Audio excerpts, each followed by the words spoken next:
ఓం శ్రీ గురుభ్యో నమ. సెప్టెంబర్ నెల మాస ఫలాల్లో భాగంగా తులారాశి అండి. ఈ తులారాశి వాళ్ళకి చిత్త 3-4 పాదములు, స్వాతి 1-2-3-4 పాదములు, విశాఖ 1-2-3 మొత్తం 9. ఈ నెల ఈ రాశి వారికి అనుకూలముగా లేదు. వర్షం ప్రారంభమైందండి. వ్యతిరేక రాశులు. ఇది ఈ రాశి వాళ్ళకి అంత అనుకూలంగా లేదు. అంతేకాదండి, వ్యాపారస్తులకి లాభాలు రాకపోగా మీరు జాగ్రత్తగా వహించకపోతే స్వల్పంగా నష్టాలు వచ్చే అవకాశం కూడా ఈ నెలలో కనిపిస్తున్నది. జాగ్రత్త వహించాలి అయ్యా. ఆరోగ్య భంగము ఏముందండి, ఎప్పుడైతే మనకు ఇబ్బందులు పడతాయో మనం వేళకు భోజనం చేయం, అకాల భోజనం వచ్చేవాడికి అనారోగ్యం వస్తుంటుంది. అందుకని ఆ అనారోగ్యం వచ్చేటికి ఖర్చులు అవుతాయి. వైద్య ఖర్చులు కానివ్వండి, అనుకోని ఖర్చులు కానివ్వండి, ఊహించని ఖర్చులు కూడా కొన్ని మీరు చేయాల్సినటువంటి అవసరం మీకు వస్తుంది. అందువల్ల మీరు ఏం పాటించాలట? పొదుపు పాటించండి. అంటే ఒక డబ్బు రూపాయి ఖర్చు పెట్టాడు, అవసరమైతేనే ఖర్చు పెట్టండి. ఈ నెలలో మామూలుగా మీరు విలాసంగా పెట్టుకున్నా ఇబ్బంది ఉండదు. ఇప్పుడు పరిస్థితి బాగాలేదు కాబట్టి పెట్టే ప్రతి రూపాయి కూడా ఆలోచించి మీరు ఖర్చు పెట్టండి. అందుకంటే అనవసరమైన ఖర్చు ఇలాగో అయ్యే అవకాశం మీకు కనిపిస్తున్నది కాబట్టి పనుల్లో ఆటంకాలు కలిగే అవకాశం ఉంది. పని చేస్తుంటే వెంటనే అవదండి, కొంచెం ఏదో ఇబ్బందులు వస్తుంటే అవుతుంది చివరికి, కానీ మధ్యలో ఇబ్బందులు వచ్చి అప్పుడు చివరికి పూర్తి అవుతుంటుంది. అయ్యా మీకు మీకు సమస్యలు, బాధలు, వీటి వలన వాటి ప్రభావం ఆరోగ్యం మీద చూపెట్టడము, ఇన్ని విధాల ఇబ్బందులు ఉన్నాయి కాబట్టి మీరు ఇష్టదైవారాధన మానవద్దు. ప్రతిరోజు ఉదయం లేవంగానే మీ ఇష్టదైవాన్ని స్మరించండి, ధ్యానం చేయండి. కుటుంబంలో కూడా మీకు బంధుమిత్రులతో మాటా పట్టింపు వచ్చేటువంటి అవకాశం కలిగిస్తున్నది. అందువలన మౌనాన్ని వహించండి, సంయమనాన్ని వహించండి. సంయమనం అంటే ఏంటన్నమాట? ఓర్పు, కొంచెం సహనం. వాడు ఒక మాట అన్నా సరే అలా మౌనంగా తలకే ఊరుకోండి.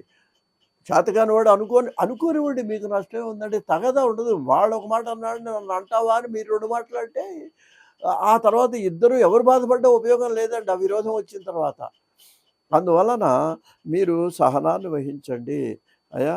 ఆ సహనం ఏంటవుతుందంటే అన్నిటికీ సమాధానం కాగలదు. ఈ తగాదాల్లో, పేచీల్లో అన్నిటికీ సహనమే సమాధానం అవుతుంది, మౌనమే సమాధానం అవుతుంది అయ్యా. ప్రథమార్థం కంటే కూడా ఈ నెలలో ద్వితీయార్థం అంటే చివరి వారాల్లో ఇంకా జాగ్రత్తగా ఉండాలి. మీకు సమస్యలు, ధనం మంచినీళ్ళలాగా ఖర్చు అయ్యే అవకాశం మీకు కనిపిస్తున్నది అయ్యా. స్పెక్యులేషన్ కూడా ఏమీ లాభించదు.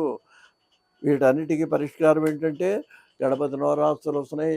ఆ జరిగే చోటుకి వెళ్ళి కూర్చొని మీకు అవకాశం కూడా 10 నిమిషాలు మనసు ప్రశాంతంగా పెట్టుకొని గణపతి మీరు ఇంట్లోనే కాకుండా ఆ నవరాత్రులు ప్రతి చోట జరుగుతుంటాయి, అక్కడికి ఒక 10 నిమిషాలు అటెండ్ ఆయనకి దండం పెట్టుకొని మరి ఆయన అనుగ్రహం పొందినట్లయితే గణపతి అనుగ్రహం కూడా సర్వకార్య సిద్ధి అండి. ఆయన విఘ్నాలు పోగొట్టడమే కాదండి, ఇటువంటి సమస్యలు ఉన్నటువంటి రాసుల వాళ్ళకి గణపతి ఆరాధన మనకెంతో ఉపయోగాన్ని కలిగిస్తుంది, మేలును కలిగిస్తుంది. ముఖ్యంగా ఇది ఆయనకి ఇష్టమైన నెల అండి, భాద్రపద మాసం. అందువల్ల ఈ నెలలో మీ పరిస్థితి సమస్యపూర్వకంగా ఉంది కాబట్టి ఆ గణపతిని ఆరాధించినట్లయితే ఆయన అనుగ్రహం వల్ల మీరు ఈ సమస్యల నుంచి బయటపడేటువంటి అవకాశము మీకు కనిపిస్తున్నదండి. మీ యొక్క అదృష్ట సంఖ్య 6. భాద్రపద మాసం అంటే మనం సెప్టెంబర్ మాస ఫలాలని చెబుతున్నాం కదండి. ఈ సెప్టెంబర్ నెలలో వచ్చే తెలుగు మాసం పేరు భాద్రపదం అండి. ఇది ఇంగ్లీష్ పేరు సెప్టెంబర్. అంటే ఒక విధంగా చెప్పాలంటే భాద్రపద మాస ఫలాలని చెప్పాలి. అలా చెబితే మీలో చాలామందికి అర్థం కాదు. అంటే అర్థం కాదంటే క్షమించండి, మీకు రాదని కాదు నేను అంటాం. ఇప్పుడు ఇవాళ ఉన్న పరిస్థితుల్లో చాలామందికి మనం ఇంగ్లీష్లో నెలలు చెప్పినట్టు తొందరగా తెలుగు నెలలు గుర్తుపెట్టుకోలేరు. అందువలన ఈ సెప్టెంబర్ నెల అంటే భాద్రపద మాసం. మరి భాద్రపద మాసం యొక్క పరిస్థితి ఏంటి, దీని విశేషాలు ఏంటో సంగ్రహంగా మీకు మనవి చేస్తాను. అసలు ప్రతి నెల కూడా రావడానికి కారణం ఏంటి? మన తెలుగు నెలలంతా జ్యోతిష్యం సిస్టమేటిక్ అండి. ఏదో ఇంగ్లీష్ నెలలు పెట్టినప్పుడు సెప్టెంబర్, అక్టోబర్, నవంబర్, డిసెంబర్ అలా బరబరా పేర్లు కాదు ఇవి. ఇక్కడ ఏంటంటే ప్రతి నెలకి పౌర్ణమి నాడు ఆ పేరు వస్తుందండి. చైత్రమాసం పౌర్ణమి నాడు చూస్తే క్యాలెండర్లో చూడండి, ఆ పౌర్ణమి నాడు చిత్తా నక్షత్రం ఉంటుంది అక్కడ. మొన్న శ్రావణ మాసం ఇప్పుడు జరుగుతున్నది. తర్వాత భాద్రపదం వస్తుంది. ఈ శ్రావణ మాసంలో పౌర్ణమి నాడు ఏముంటుంది? శ్రవణ నక్షత్రం ఉంటుంది పౌర్ణమి నాడు. క్యాలెండర్‌లో చూడండి. సిస్టమాటిక్ అది మనది. జ్యోతిష్ శాస్త్రం ఎవరో కల్పించి రాసింది, అబద్ధాలు చెప్పేది కాదండి. అందువలన ఇప్పుడు పౌర్ణమి నాడు పూర్వభాద్ర నక్షత్రం ఉంటుంది కాబట్టి భాద్రపద మాసము. భద్రాన్ని కలిగించేది గణపతి ఆరాధన చేసే మంత్రం, గణపతికి పూజలు చేసే మంత్రం భాద్రపద మాసము. అయ్యా 7వ తేదీన మనకు వినాయక చవితి వచ్చింది. వినాయక చవితి ఏంటి 7 నుంచి 10 రోజులు, 15 రోజులు ఇంకా అలా పండగలు చేస్తూనే ఉంటారండి వాళ్ళ శక్తి కొద్దీ. 3 రోజులు, 5 రోజులు, వారం రోజులు ఇట్లా చేస్తుంటారు. ఇది ఉత్సాహంగా అందుట్లో మన భాగ్యనగరంలో అయితే అబ్బో ఎంతంత ఎత్తు, ఎంతంత విగ్రహాలు, గణపతి ఇవన్నీ చేస్తుంటాం. ఇంకా 15వ తారీఖున వామన జయంతి వచ్చిందండి మనకి. వామనావతారం, వామనుడు పుట్టిన నెల ఇది. 17వ తేదీ అది 15, ఇది 17వ తేదీ అనంత పద్మనాభ వ్రతం అండి. కొన్ని కుటుంబాల్లో ప్రత్యేకంగా ఈ వ్రతం వంశపారంపర్యంగా అంటే వాళ్ళు మరి ఆ తోరం కట్టుకుంటారండి, వ్రతం చేసుకుంటారు. ఆ తోరాలు మళ్ళీ వాళ్ళ కోడలి కొడుకులకి ఇస్తారు. వీళ్ళు తీసుకెళ్ళి ఆ అనంత పద్మనాభ స్వామి దగ్గరికి వెళ్ళి ఆ గుళ్ళో దీన్ని ఆ తోరాల చివరన అందజేస్తారనమాట ఎక్కువైపోతే. ఆ విధంగా ఇది అనంత పద్మనాభ వ్రతం చేసుకుంటూ అది ఈ నెలలోనే వచ్చేసిందండి.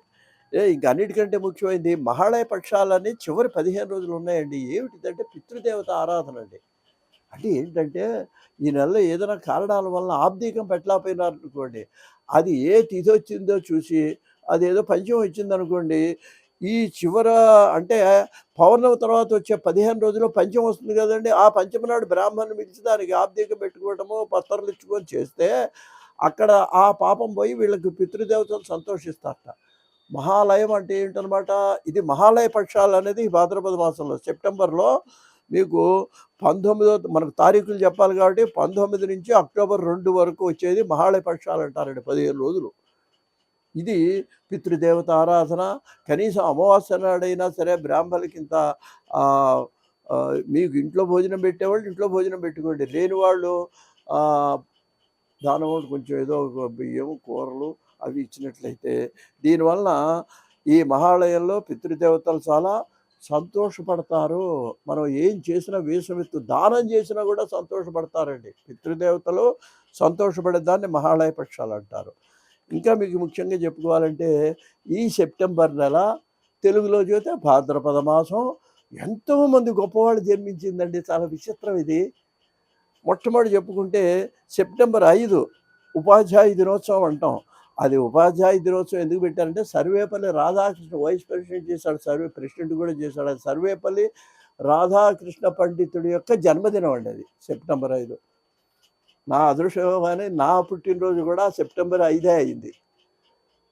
ఇక తర్వాత సెప్టెంబర్ 10 మహాకవి విశ్వనాథ సత్యనారాయణ గారి జయంతి. అది ఈ భాద్రపద మాసంలోనే వచ్చిందండి. సెప్టెంబర్ 20 అక్కినేని మహానటుడు అక్కినేని నాగేశ్వరరావు గారి జయంతి. ఏమండి 21 గురజాడ అప్పారావు గారి జయంతి. ఏమండి 28 కవిత్వంలో అత్యద్భుతంగా రాశాడండి జాషువా మహాకవి.